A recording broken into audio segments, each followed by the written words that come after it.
cheap Singapore travel guide for 4 days? Is this even possible? Let me provide you with our 2023 budget travel guide for your low-cost Lion City visit. Welcome back to this channel.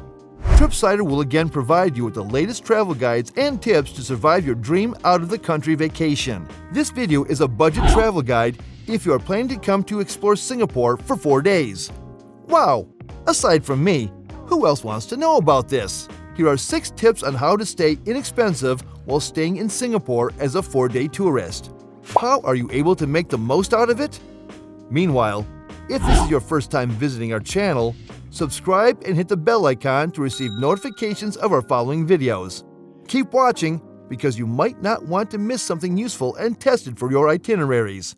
So, let's figure it out.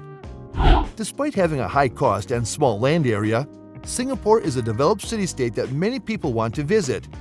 It is one of the safest and greatest places to live. Plan your next trip to Singapore with us and enjoy more beautiful views, delicious food, and lovely culture.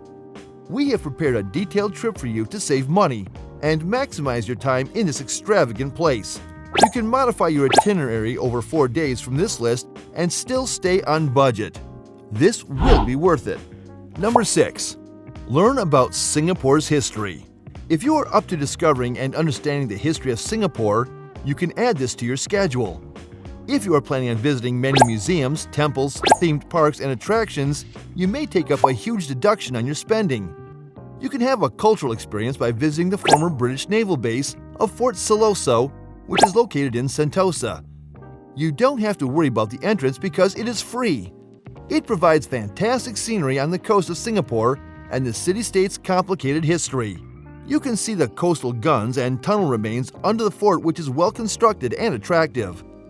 Aside from Fort Siloso, the Sri Mariamman Temple can also teach you about the past lives of Singaporeans. They also offer free admission. This was built in 1827 in Chinatown and is the oldest Hindu temple in Singapore. The architecture is constructed in Dravidian style and is devoted to the goddess Mariamman, who is known to cure illnesses and diseases. This temple was also the registry of marriages for Hindus and a hub of community activities during the post-war colonial period. Learn about people and history through the various permanent and temporary exhibitions by visiting the National Museum of Singapore. This was first opened in 1849. With an admission fee of $11.40 US, you can already witness various 18th century drawings and artwork. There are many gold ornaments around the museum, the Singapore stone with inscriptions from the 10th century, and the mace used by King George VI when he declared Singapore a city in 1951. Number 5. Admire Singapore's skyline and bays. After settling your things and place to stay, you can start your day 1 by admiring the Singapore skyline and taking a picture of Garden by the Bay. This tropical island has one of the most famous skylines in the world. This should be one of the first places you can go in Singapore. Its skyline is beautiful and impressive even during the night.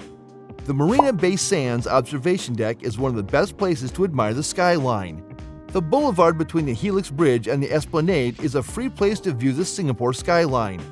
And if you want a more adventurous way to witness it, the Singapore Flyer offers you a great 360-degree view over Singapore.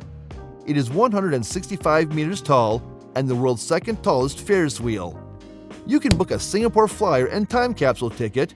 The rate is $18.95 US for a child and $30.35 US for an adult.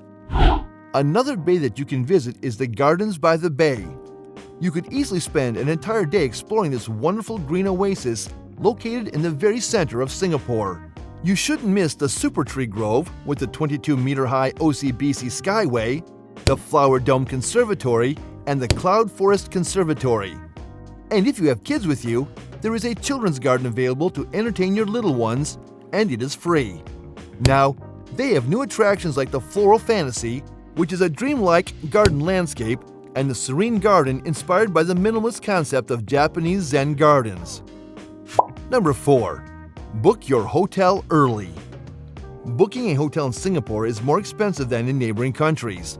Staying in a luxury hotel has a room price that usually starts at $228 US to $380 US per night. There are a lot of hostels in Singapore that can cater to travelers who are budget conscious.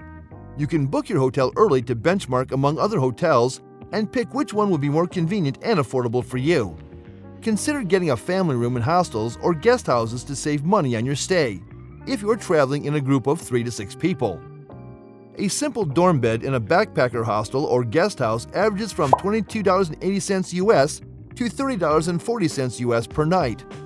A room for 2 in a budget hotel would set you back $38 to $68.40 US per night. Most mid-range hotels offer rooms from around $76 to $152 per night. 3. Have a Singapore tourist pass. One of the cheapest ways to get around is riding public transport. It is quite efficient and safe. The typical travel cost in Singapore can be expensive. They are generally twice or thrice as expensive compared to other countries in Southeast Asia. Having a Singapore tourist pass can save you some money. For a whole day of train and bus ride to reach destinations and sightseeing, you can spend between $3.80 to $11.40. But using the tourist pass, the expense for a one-day unlimited MRT and bus rides is $7.60.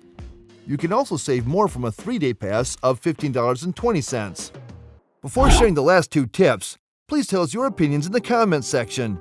Please check out the description box to connect and communicate with me on other social media platforms. We've got some more travel techniques for you on our YouTube channel. And be sure to subscribe if you want to stay up to date on our latest uploads on YouTube. 2. Eat hawker food. The main and casual restaurants in Singapore range from $11.40 to $15.20. If you want to save up, you can try meals at hawker centers, which cost around $2.28 to $11.40. They have stalls that are the country's version of low-cost eateries and side street stalls. Eat at a hawker centers and taste Singapore's multicultural food. They serve cheap meals and food that is prepared of relatively high quality and sanitation. The fact that there's a long line of people queuing at a stall is usually a sign that it sells good food that is safe to eat and delicious. Number 1. Wander around Chinatown. Take a walk around Singapore's multicultural diversity. Chinatown has a lot to offer. You can visit a church, a mosque, Indian and Chinese temples all in one walk, and of course, a food tour. Go on a food adventure and try dishes from Singapore's different cultural influences at affordable centers in Chinatown. This place is cheap because of the wholesalers. This means that restaurants and retailers nearby won't have to invest in a lot of on-site storage at their locations. They keep their own costs so low that some shoppers believe cheap Chinatown produces poor quality. That's all for now. Thanks for watching. If I ever entertained and informed you in any way, please don't forget to give this video a thumbs up, subscribe, and comment. Click that notification bell for more updates about our channel and upcoming videos. Check out our next video.